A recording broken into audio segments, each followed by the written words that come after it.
आज नहायत अहम हसास सेंसिटिव मामले पर बहस करने के लिए कौमी असम्बली का इजलास बुलाया गया।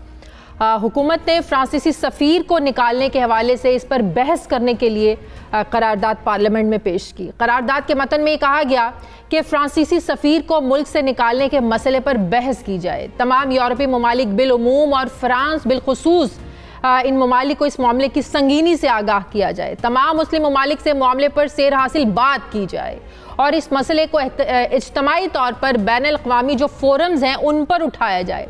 ये ईवान इस बात का भी मुतालिबा करता है कि बैनुल अक़वामी ताल्लुकात के मामलात जो हैं ये रियासत को तय करने चाहिए और कोई फ़र्द, गिरोह या जमात इस हवाले से बेजा गैर कानूनी दबाव नहीं डाल सकता।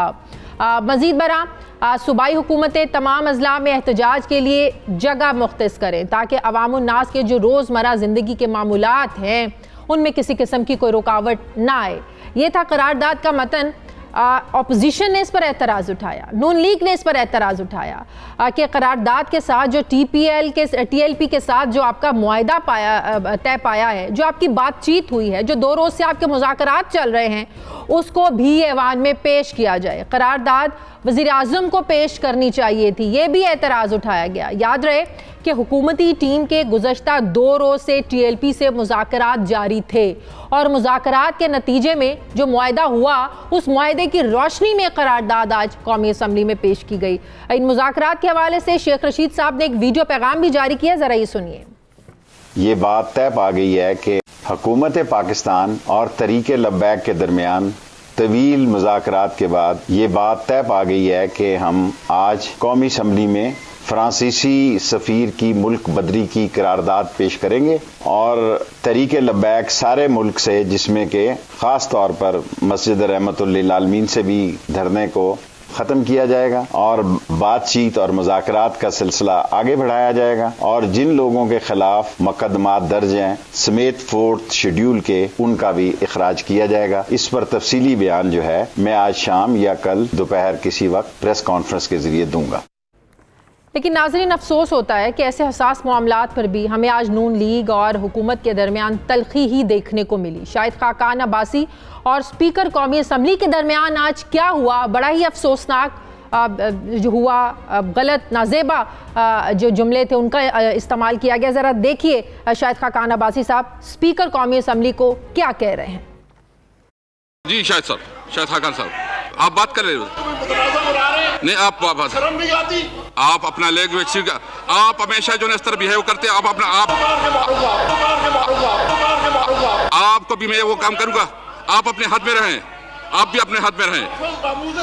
आप जो है ना अपने हाथ में, अपनी सीट पे जाएं, अपनी सीट पे जाएं। आप सीट बात सुने, बात करें ना, आप बात करें प्लीज, आप बात। शाहिद खाकान अब्बासी साहब जो इस मुल्क के वज़ीर-ए-आज़म रह चुके हैं, क्या ये रवैया आपको ज़ेब देता है कि सियासत में हम अखलाकियात को आखिर क्यों भूल जाते हैं? दूसरी तरफ पाकिस्तान पीपल्स पार्टी को देख लीजिए, उन्होंने इजलास में शिरकत ही नहीं की। पीपल्स पार्टी ने फैसला किया कि पीपल्स पार्टी जो है वो फ्रांस के सफ़ीर के खिलाफ करारदाद का हिस्सा नहीं बनेगी। सवाल यह है कि वो पीपल्स पार्टी जो मामलात मसाइल के हल का बेहतरीन फोरम पार्लियामेंट को ही समझती है, वो क्यों आज इस फोरम पर इस मामले के हल के लिए शरीक नहीं हुई। पाकिस्तान पीपल्स पार्टी के सीनियर रहनुमा कमर जमान कायरा साहब ने मुझे ज्वाइन किया। अस्सलाम वालेकुम, बहुत बहुत शुक्रिया कायरा साहब आपका। कायरा साहब, पाकिस्तान पीपल्स पार्टी जो हर मसले का जो हल है इसके लिए बेहतरीन फोरम समझती है पार्लियामेंट को। आप लोग हमेशा से ये बात करते हैं कि पार्लियामेंट ही वो फोरम है जहां तमाम मामलात और जो मसाइल हैं उनको डिस्कस करके हल निकालना चाहिए।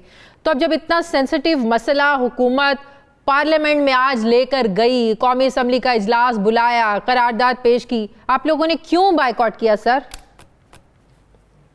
पहली गुजारिश तो यह है कि यह हुकूमत की करारदाद नहीं थी, प्राइवेट मेंबर्स के तौर पे इसको ट्रीट किया गया।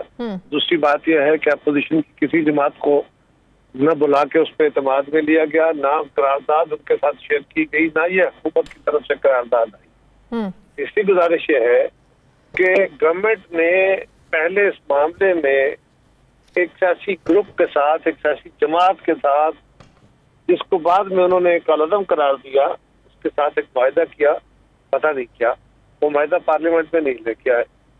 गवर्नमेंट ने उनके साथ नेगोशिएशंस की, हमें नहीं पता क्या।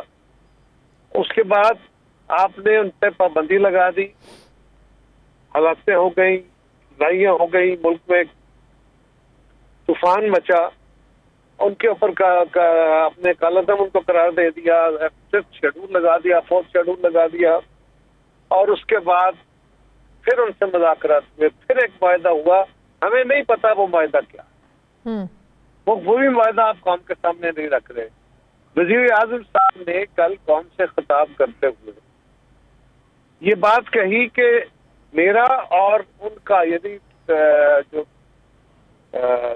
उलमा का ग्रुप है, उनका और वज़ीर आज़म का नुक्ता नजर का इख्तलाफ सिर्फ इतना है कि रास्ते का इख्तलाफ है।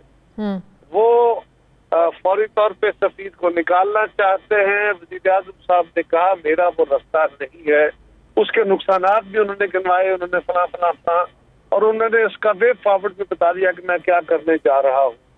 लिहाजा उसके बाद इस करारदाद की हैसियत क्या, जब वज़ीर आज़म कल कह चुके हैं, और एक प्राइवेट मेंबर की करारदाद है, अभी इस पर बहस होनी है, किए हुए कोई बहस नहीं की इसके ऊपर इस तरह होनी।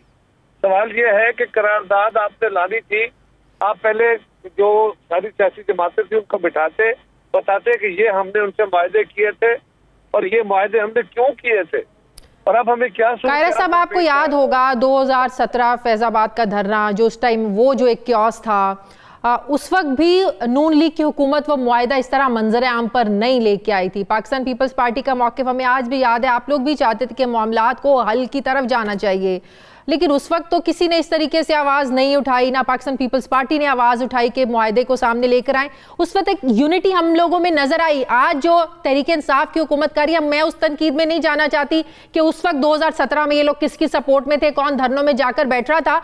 बात यह है कि जो माजी की गलतियां आप आगे किसी को वो दोहरानी नहीं चाहिए। जा रहा जी, मैं किसी माजी की बात कर ही नहीं रहा। हाँ, मैं तो ये कह रहा हूँ कि कल वज़ीर आज़म ने ये कहा, मैं तो ये कह रहा हूँ कि आज इनका वायदा हुआ है, वो ही अगर कौम के सामने नहीं रखेंगे, पार्लियामान के सामने नहीं रखेंगे, तो वज़ीर आज़म साहब के अपने किए हुए फैसलों पे सिर्फ बोर लगवाना चाहते हैं।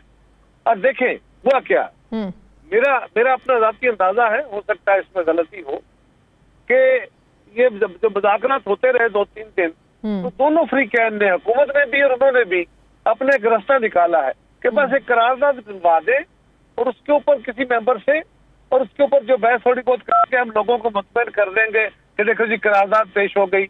मतलब face saving. Exactly, this is face saving on both the side, जो मुझे लग रहा है। इसीलिए ये करारदाद हुकूमत की तरफ से नहीं आई। वज़ीर आज़म की पॉलिसी स्टेटमेंट, कौम से खिताब जो होता है ना जी, ये याद रखिए, ये किसी जलसे से खिताब नहीं होता, कौम से खिताब किसी स्पेसिफिक पॉलिसी इशू पे होता है। हाँ। और वज़ीर आज़म उसमें या सदर उसमें एक पॉलिसी बयान देता है कि ये हम करने जा रहे हैं, ये हमारी सूरत हाल है, जो भी हो।